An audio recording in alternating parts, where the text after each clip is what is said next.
ഇപ്പോൾ Nilambur MLA PV Anwar കൂടി നമ്മോടൊപ്പം ചേരുകയാണ്. ശ്രീ അൻവർ, എന്തൊക്കെയാണ് ഇപ്പോഴത്തെ താങ്കൾക്ക് ലഭിക്കുന്ന വിവരങ്ങൾ?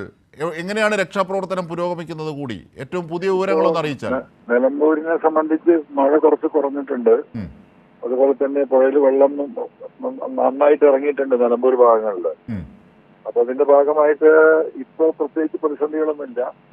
വയനാട്ടിലുണ്ടായ ഉരുൾപൊട്ടലിന്റെ ഭാഗമായിട്ട് ഉണ്ടായ മരങ്ങളും വസ്തുക്കളും വീടിന്റെ അവശിഷ്ടങ്ങളും ഒക്കെ കുത്തിയൊലിച്ച് ഇപ്പോഴും ചെറുതായിട്ട് വരുന്നുണ്ട്.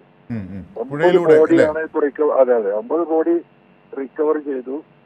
2 മനുഷ്യന്റെ 2 കാലുകൾ, അതുപോലെ തന്നെ തലയും അരക്ക് താഴേക്കില്ലാത്ത മുകൾ വയറും നെഞ്ചും കൂടിയുള്ള ഒരു ശരീരത്തിന്റെ പകുതി ഭാഗം.